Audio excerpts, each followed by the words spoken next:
The road to Skye is paved in cobblestone and dirt, rolling hills and water that filters down from the tallest of mountains. It is home to fairy glens and whiskey makers and rocks that stand pointing to the sky like faithful centurions. No matter how you get to Skye, by land or water, car or ferry, you will always find your way to it, just as you will always find your way home again. We all travel the road to Skye at one time or another. Sometimes we find the path, and sometimes the path finds us. For the road is always there, ready to take us when we can find no one else who will. The road to Skye is not about the destination, because no two destinations are alike.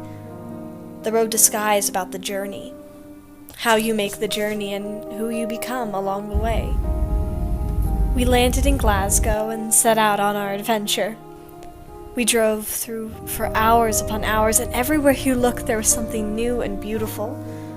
Locks that shimmer in the fading light, sleeping giants shifting beneath the mountains. It was a particularly rainy day, so there were just these low-hanging clouds everywhere you looked. They seemed to sit right below the peak of these luscious rolling hills, giving you the impression that they simply went on forever, with no end. A mist had settled in the air, giving the landscape an unrealistic shimmer, as if you could blink and suddenly the whole world around you would just disappear. The next day, after a ferry ride from the mainland, we entered the most magical place that I can never do justice to. Isle of Skye is exactly what its name alludes to. It is a world in and of itself, strange and mystical, wonderful and eerie. A land where there are more sheep than people, where Gaelic still holds its tongue below the signs you read. This is the true heart of Scotland. Grand and mighty, something that will never falter, and something that will never die. In the hours we spent driving around the island, our camera snapping off an endless stream of photos, I felt more at peace than I had in years.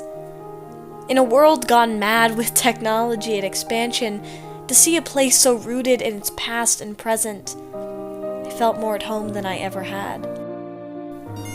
We traveled the road of Skye all the way around the island, stopping to listen to the crying lilt of a bagpiper as he played to the lonely ocean, a stone to mark where the bonny Prince Charlie brought the spirit of revolution to the proud Scottish people. I visited the Castle Dunvegan, with roaring gardens in perfect bloom, still the home of the current laird and his family. On the drive back that night, I was filled with a sense of tranquility and connection as we continued the endless loop that is this isle. The supposedly two-lane roads barely hold enough space for two cars, and in order for them to pass one another, one was back all the way down the hill until you reach a small curved outlet. It doesn't seem like it should work. It seems like there should be accidents or angry drivers, each refusing to move out of the way. And perhaps, if something like this was to be implemented in any other place, you would find the justifiable road rage. But here, it works. And in the end, everyone gets where they're going.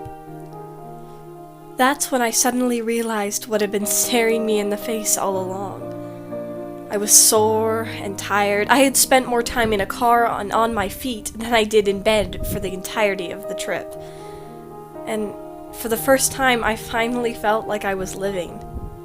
Like I was living in a moment that I would never reach again.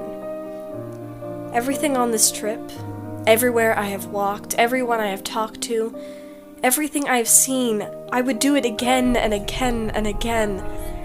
I would share these moments 1,000,000 times over, even when they turned out badly, because I believe in moments, not outcomes. I believe that the only meaning we find in our lives is the meaning we choose to give ourselves. The road to Skye was the most beautiful part of my entire trip, because, personally, I don't think I would have cared if I ever saw the Tartan Cliffs from the top of a mountain. Because all I can remember is when I took a break and looked out over a turbulent loch that reached all the way to the ocean. I lived in a moment, no matter how fleeting it seems now, because when I look back on it, that car ride is what I remember. It is my special moment to dream about and look back on until I can return to it. Because the magic is in the journey. The magic is how we get where we are going. What matters is the moments we live, the paths we choose to travel, and the beauty we see along the way. That is the magic of Scotland. That is the magic of the road to Skye. I am so proud to know now where I come from. I come from a land of fairies and beasts. I come from deep within the lochs and deep within turbulent hillsides. And I come completely from the mountains. I am from rolling steeples of churches and brush. I am from a kingdom of elves and whiskey. I come from a world of proud people set in the ways of past and present. My home is in my heart, and I have left my heart in Scotland.